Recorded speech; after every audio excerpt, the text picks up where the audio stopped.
Everybody, we're My Chemical Romance. We're very excited to be here in Australia, and you are watching Rage. We're hosting it tonight. We picked the videos. Actually, Frank went through this whole giant book of videos. Actually, let's show him the book. There you go. Look at this giant The size book of it. videos. You guys are very lucky. Raged through Look at all this these book. videos you guys get to see. And he picked 40 videos that he thought we'd all like, and he was absolutely right, dead on.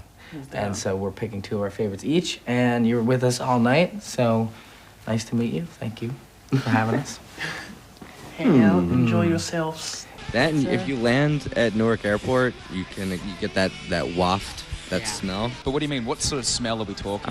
Well, you know, Landfill. there's like a landfill odor, a factory type odor. Carbon monoxide. Yeah, that's Dead car people. car fume, dead people fume.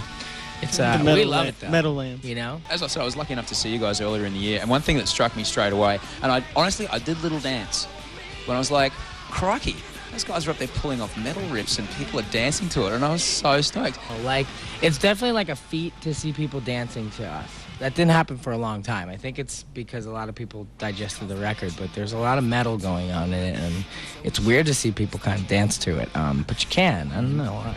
Right now, we're going to see a video by one of my favorite bands of all time, the Pixies, and pick the video Valoria because it's the weirdest video they have. I don't think the Pixies really enjoyed making videos. You kind of tell when you see all of their videos. I think Here Comes Your Man, he doesn't even sing. I think during the choruses, he just opens his mouth really wide, and it's really weird. But this video is all in slow motion. It's one shot, and it's one of the weirdest videos ever made. So here's the Pixies with Valoria. Oh my God, My Chemical Romance! Woo! Welcome to the studios, guys. We got Mikey and Ray here. Mikey and Ray, how you guys doing? Good, real good. Thank you. Because you guys have been traveling around with a big day out, and I know that you love the big festivals, and you're selling out. All your sideshows are sold out. So much support for you guys. You guys coming tonight? Oh, No, well. we're on. We've actually We got actually to have to work work. tonight. Oh, Yeah, yeah. thanks for rubbing it in there. Hey, I was scared. Saying, we're going to make My Chemical Romance because the video clips are hardcore. Like, I understand that, it's part of the performance and the art and everything. It was like, oh my God, these guys are going to be hell scary. And your fans are hell scary too. Like, this whole fan fiction stuff. I was reading up on that. Yeah. What is with that? I think it's just, our fans are very creative. Whenever we meet the kids, they're always giving us, like drawings that they made or like stories that they've written, and I think it's just another form of expression. And I mean, some of the fan fiction gets a little weird. Yeah, Have you read any fan fiction that you love that you might be able to recite? I mean, I don't remember the title, but it was bad. But I'm just saying the subject of the story was me and Gerard in relations. getting it on.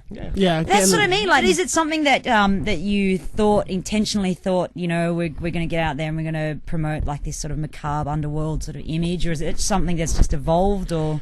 No, I think it's just something that's evolved over time, and I mean, it stems from what we've always been interested in, like horror movies and and Stephen King books and stuff like that. I've got a level with you guys. I've only been doing the Hot 30 countdown since the beginning of last week, right? So Doing good though. This is like the 6th show. Yeah. All right, your sixth Round of show applause. anniversary. For My Chemical Romance, it's pretty good. Stop blowing smoke up ass. If you didn't tell me, I wouldn't have known. Oh wow. Okay, now this is the bit that's probably going to piss you off. All right. Haven't really heard of you guys until then. Started listening to the album. All right, guys. We're Favorite out. song on there? Is it track 9, Mama?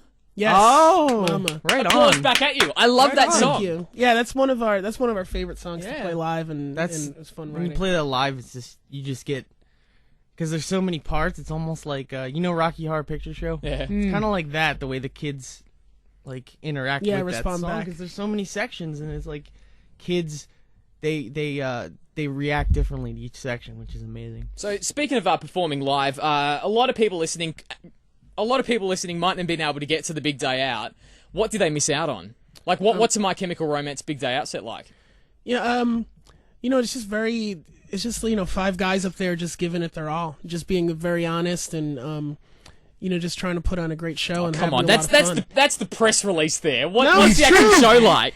There's lots of you mean sweat, blood, and tears. You mean like what's it look like or what is it?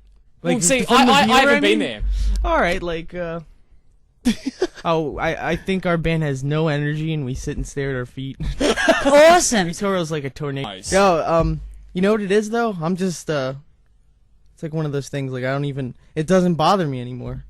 Like everybody gets bent about it. I don't care. Like call what you want. Everybody's allowed their opinion.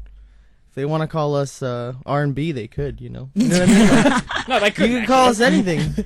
You call us Flintstone. Like it doesn't matter. Yeah. Like it is what it is. I think it's rock and roll, but somebody else might think something different. I think the fans that you attract, they have a different way. They get mad about it. Yeah, and then attach themselves different ways to what they want to, whether they hear it in the music or whether they see it in your guys' appearance or whatever. They'll just hang. Next video we're gonna see is Andrew WK's Party Hard. We really like Andrew WK. He's got a great heart. He's great to his fans. He loves what he's doing. He loves making music, and we saw him live in Worcester. Just one of the best shows. I think me and Frank got on stage and partied hard with him. It was just awesome. He smelled awful. Yeah, he's always, every time we've encountered him, he's always smelled. And he wears sweatpants. But he's great. Also, it brings it back a tour memory, that when people listen to this song, they actually do party hard. We were at this house, and there was like a house party, and people were just wasted, and someone was like, "Let's put on Andrew WK." They put it on, and like people were all hell broke loose. Nuts after there that. was crowd surfing in the house, chandeliers and lamps got broken. It was just insane. And Oh, Andrew what about that moment where the chandelier broke? You remember what happened? there was something about there Yeah, was here's one. what happened. There was a girl whose house it was. It was her parents' Oh house. yeah, or this something. rules. And they're all dancing, and then the chandelier breaks, falls, Music hits stops. the ground. Music Someone stops, stops the music. and then all of a sudden she starts dancing again. Yeah, and then the music just kicked came up back like she on. didn't care Just at like all. a movie. Yeah, it ruled. It was pretty crazy. Here it is, Andrew WK Party Hard. Writing it, actually, I wrote it on the train. We were doing pre-production in New York City, and I was riding the subway. I would ride the subway from Queens in New York. And, sometimes I'd end up being on the train when, like, a lot of teenagers would be getting out of school, and they'd be on the train. And I found myself kind of, like, scared by them. They were just, like, running around, yelling, being real violent, breaking shit, And I was like, wow, am I officially old? Like, am I completely out of touch? Like, I don't remember them being so crazy when I was their age, but... I picked Beastie Boys' Sabotage because it is basically one of the best videos of all time. You have Cochise, you have car chases, you have just cool mustaches, and I mean, it's speechless. It's definitely the biggest video of the year. It's a great song too. I love that riff. Like it's so sloppy and not played in time. Well, that riff is just on the bass, and there's Yeah. that one guitar chord So through the entire song. And I don't know. I love the Beastie Boys, and I love this video. Hit List TV in Hollywood with My Chemical Romance. Now take us back to the first ever show you guys played, and where was it and how many people turned up? I was thinking about that last night, actually. Go for it. Here you go. Ewing, New Jersey. It was a VFW hall, and Frankie, his old band, they were. It was their show, right? Mm-hmm. Yeah. And yeah, we got added like last minute, and I was petrified. But I remember like the minute we started playing, just like the whole crowd. I mean, how many people were there? Like 30. Like 30, and they all immediately were like drawn in, and it was just a really special feeling, and we knew kind of that minute that there was something, like we had something.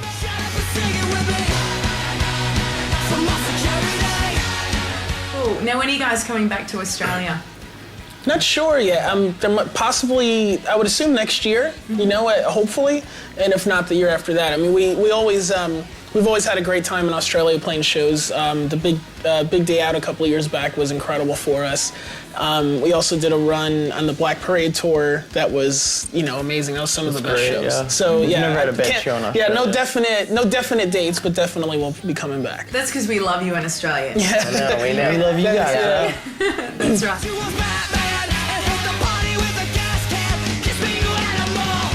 Now, Gerard, everyone's talking about, especially your fans, your red hair. They want to know why you decided to go red. I think it looks awesome. Oh, thank you. I think it just kind of ties into the color, and now obviously the band is in color, and I wanted something that no matter where we were or I was, I'd always have a bit of color on me, it's just kind of, a lot of people don't know this is the hair color I've had most of my life, but people only know me from having black hair, but that's because they've only really seen me in the band, but throughout middle school, high school, art school, it was always this color. So, you know, I feel more connected to the person I was back in art school than maybe the angry person that started the band. Cool. All right, right now we're going to watch a video by a band called Jawbreaker. It's for a track called Fireman. This is the first time I had ever really heard of Jawbreaker. I was watching 120 Minutes on MTV, which is one of the cooler shows they had. And the guy was like, you know, there's this new single from this band called Jawbreaker. And Was it Ricky Rickman? it was not. It was one. I don't think it was Ricky Rackman at the time. I think it was the British guy. Oh, okay. And he was. So it was my first real exposure to the band. I had only heard of them before, and this is one of the biggest influences to Three Cheers for Sweet Revenge, our record, and especially this track Fireman. Like I kind of copped the chorus for Give 'Em Hell Kid. So I haven't seen this video in years, so I'm psyched. Yeah, everybody has a nickname. Let's see. We call him Babu-san, Torosaurus, the Wheeze. Frank we refer to as F. Lero, and for some reason everybody calls me Uncle Jiggy. Here's a guy who, you know, in the Misfits, like one of the best bands ever. We're all big fans of the band, and we actually got to go see Danzig while we were on tour with Alkaline Trio and Reggie. And we did a cover of one of his songs, Astro Zombies, for Tony Hawk soundtrack, and he put it out to us when he played it live, and it was probably the best moment of any of our lives. It was. It really was. And the fact that we were all together when he Yeah. played it for us, it was just the best. So here it is, Danzig Mother. Toughest video ever. Toughest. You know, when it happens, it is comfortable because I think, you know, the music and the art we make it should be out there. That's why it's made. So if, like, it's butted up against anything else that's deemed relevant at the time, then that's acceptable. You know, that's fine. No, you know what? We're kind of like animals. Like, if somebody tries to embarrass us, we lash out pretty meanly. Yeah. It doesn't really... I mean, we're rock bands, so we're kind of allowed to do that. We also don't show up for red carpets and crap like that. We So don't go to that stuff. we don't put ourselves in positions to be embarrassed. This way, our hour on stage is the same hour as any other festival we ever play. Free. Yeah. Drama free. Okay, this next video it's weird. It's Morrissey covering his own song. It's a Smith song. They just shot like a live video from his current tour. I think it's one of the best love songs ever written. He talks about how even if he got hit by a bus, as long as he was with this other person, that he'd be pretty happy. So check it out. Oh, My Chemical Romance. This is Rage. Hey, we're My Chemical Romance. You're watching Rage and a whole bunch of videos that we picked. Woo! Bam. Bam. Bam.